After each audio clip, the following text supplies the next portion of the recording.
इस वीडियो में हम बात करेंगे फाइंडिंग नंबर 3 की, जो कि है हायर लोस। देखो, जब भी रैली स्टार्ट होती है तो प्राइस को ऊपर बायर्स लेके ही जाएगा, सेलर्स तो नहीं। तो एज अ बिगनर हम कैसे फाइंड कर सकते हैं कि किसी स्टॉक में कंसोलिडेशन के एंड में बायर्स डोमिनेंट हो रहे हैं? ये एज अ बिगनर हम हायर लोज देखकर फाइंड कर सकते हैं। तो चलो हम डिस्कस करते हैं लाइव एग्जांपल्स के साथ कि मैंने जो 50 स्टॉक्स पे रिसर्च किया उसमें कितनों में मुझे हायर लोज मिला। And before we start, I am Abhishek Ravi. I document my swing trading learnings through a structured data driven mindset. So let's begin. तो चलो अब थर्ड इम्पॉर्टेंट फाइंडिंग के बारे में बात करते हैं, जो कि है हायर लोज। उससे पहले एक बात बताओ कि लेट्स से अगर एक स्टॉक की प्राइस ऊपर जा रही है तो एक स्टॉक की प्राइस को ऊपर कौन लेके जाता है, बायर्स या सेलर्स? ऑब्वियसली बायर्स, है ना। तो अगर एक स्टॉक ऊपर जाना चाहता है तो उस केस में बायर्स को डोमिनेंट होना पड़ेगा, बायर्स को मोर पावरफुल होना पड़ेगा कंपेयर टू सेलर्स, तभी तो वो उसे ऊपर की तरफ लेके जाएंगे ना। क्योंकि अगर सेलर्स डोमिनेंट होंगे तो वो प्राइस को नीचे की तरफ लेके जाएंगे तो स्टॉक क्रैश करेगा। तो ये हमें कैसे पता चलेगा कि एक स्टॉक में किसी टाइम पीरियड पे बायर्स डोमिनेंट हो रहे हैं धीरे धीरे या फिर सेलर्स डोमिनेंट हो रहे हैं? तो इसका एक सिंपल तरीका होता है हायर लोज, जो कि मेरी थर्ड फाइंडिंग भी है। तो चलो इसे डिस्कस करते हैं कि आखिर ये हायर लोज क्या है और ये कैसे हमें बताता है कि धीरे धीरे क्या हो रहा है, क्या बायर्स डोमिनेंट हो रहे हैं या नहीं हो रहे हैं। तो सबसे पहले हम चलते हैं अपने रिसर्च मटेरियल पे, जो मैंने 50 स्टॉक्स पे डीप डाइव की। अगर मैं पहले आपको दिखा देता हूँ ये हायर लोज है कहाँ पे।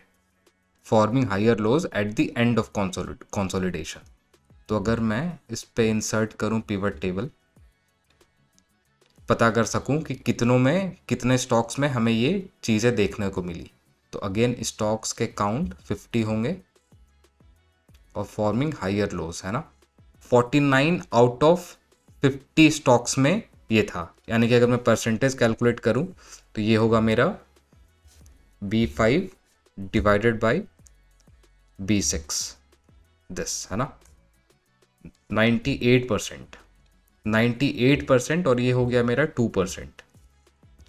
यानी कि 98% केसेस में मुझे क्या मिला कि जब एक स्टॉक अपने कंसोलिडेशन पीरियड के एंड में होता है तो वहाँ पे हायर लोज बनाता है। और हायर लोज हमें क्या बताता है कि एक स्टॉक में बायर्स डोमिनेंट हो रहे हैं। हायर लोज का मतलब क्या होता है? चलो इसे एग्जाम्पल से ही समझते हैं, है ना। मैं जो एग्जाम्पल्स थे हमारे, मैं उसी से आपको समझाता हूँ कि यहाँ पे आखिर हो क्या रहा है, बैकएंड में चीज़ें क्या चल रही है। तो अगेन चलो कोई सा भी एक रैंडम ले लेते हैं, ऊषा मार्ट ले लेते हैं फॉर एग्जांपल। अगर मैं जाऊं इस पे ऊषा मार्ट पे, तो इसने रैली कब दी? फाइनल रैली स्टार्ट डेट 1 अप्रैल 21 से 3 मई 21 तक, है ना। दिस वन, यस, ये मेरा फाइनल मूव स्टार्ट डेट था, फाइनल मूव एंड डेट था। तो अगर मैं इस पर क्लिक करूं तो ये 1 अप्रैल 21 से 3 मई 21 तक किसने मूव दी। चलो चलते हैं वहाँ पे क्या हो रहा है। 1 अप्रैल 21,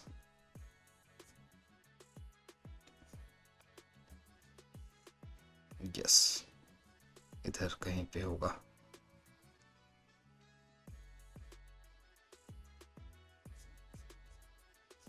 यस, यहाँ पे, यहाँ से मूव स्टार्ट हुई, है ना। और ये इसने समवेयर अराउंड 71 था।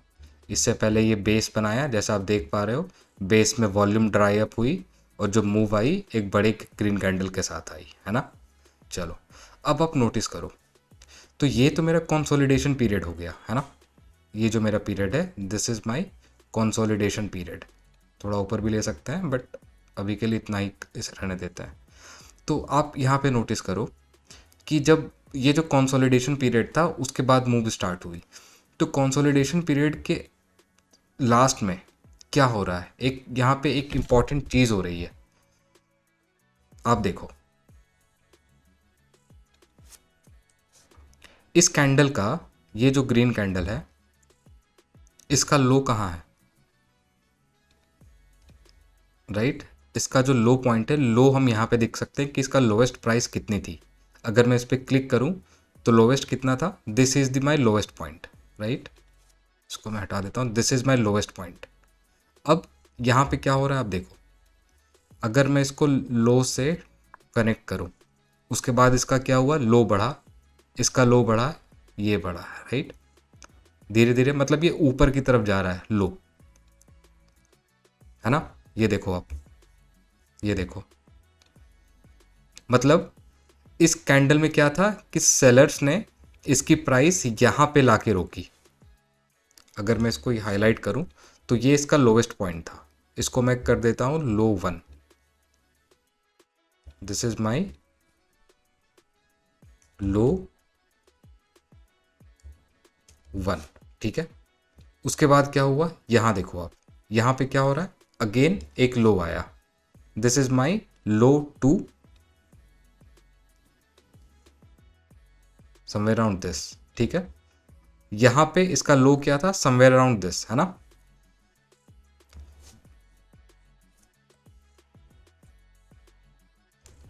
yes, this is my low 3, this is my low 4 and this is my low 5, है ना। ये देखो आप, इसको ना मैं सारे के अलग कलर कर देता हूँ ताकि ये थोड़ा सा देखने में ठीक लगे। अगर मैं इसको ये कलर कर दूँ, नहीं यार ये नहीं,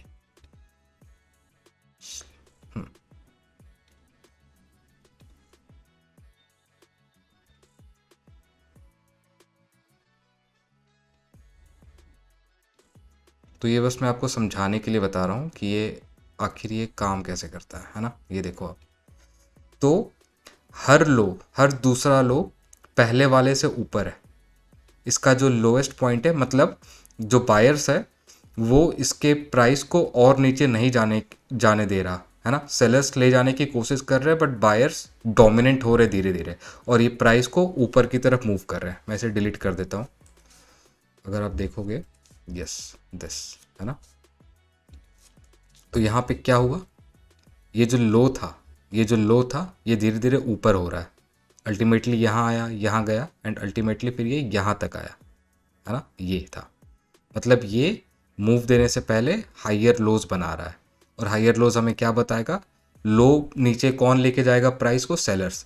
और जब हायर लोज बना रहा है मतलब बायर्स प्राइस को और फर्दर नीचे नहीं ले जाने दे रहे हैं, राइट। इससे मतलब, इसका मतलब है कि बायर्स डोमिनेंट हो रहा है, और जो अल्टीमेटली हमें नेक्स्ट दिन दिखता भी है।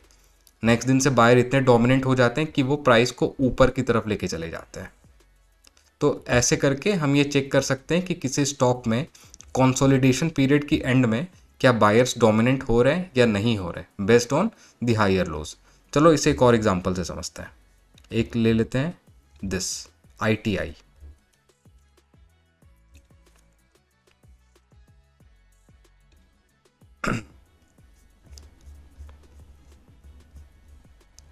इसकी मूव कब से हुई स्टार्ट, 10 अक्टूबर 23 से, है ना। ये मेरा मूव स्टार्ट था। अगर मैं ऊपर जाऊं, this is my move start date and मेरा मूव एंड डेट। ये 10 अक्टूबर 23 से 17 अक्टूबर 23 तक चला। चलो देखते हैं वहाँ पे क्या हो रहा है। सेम, ये क्या कर रहा है, ये हायर लोज बना रहा है, दिस वन।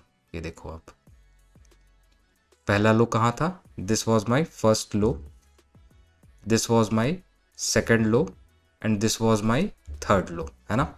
हर लो दूसरे लो से ऊपर है। इसका क्या मतलब है, इसका मतलब है कि जो बायर्स है वो डोमिनेंट हो रहे हैं, जो बायर्स है वो प्राइस को और नीचे जाने नहीं दे रहे हैं, राइट। और अल्टीमेटली ये हमें नेक्स्ट डे चार्ट पे दिखता भी है। इसने अराउंड 57% का मूव दिया। तो अभी तक हमने इन दो वीडियोस में 3 इम्पॉर्टेंट पैटर्न्स डिस्कस किए जो मैंने अपनी 50 स्टॉक्स की डीप डाइव में फाइंड किए थे। ये 3 इम्पॉर्टेंट पैटर्न्स एक बार मैं वापस से बोल देता हूँ। पहला इम्पॉर्टेंट पैटर्न था कि जब भी मूव स्टार्ट होती है तो ये एक बड़े ग्रीन कैंडल के साथ स्टार्ट होती है with big volume. Second finding थी कि जब भी एक स्टॉक बेस में होता है तो धीरे धीरे उसकी वॉल्यूम ड्राई अप होने लगती है। एंड थर्ड फाइंडिंग, जिससे हम पता करते हैं कि whether buyers are getting dominant और नॉट, वो था हायर लोज। तो ये 3 इंपॉर्टेंट पैटर्न्स मैंने नोटिस किए। अब आगे के 2 वीडियोस में हम 3 और अदर इंपॉर्टेंट पैटर्न्स डिस्कस करेंगे। ओवरऑल मैंने 6 पैटर्न डिस्कस किए थे, तो उसे हम कंटिन्यू करेंगे आगे के 2 वीडियोस में। एंड अगर आपको ये वीडियो अच्छी लगी हो तो प्लीज़ चैनल को सब्सक्राइब कर लीजिए ऐसे ही स्ट्रक्चर्ड ट्रेडिंग लर्निंग्स के लिए। तब तक के लिए थैंक यू।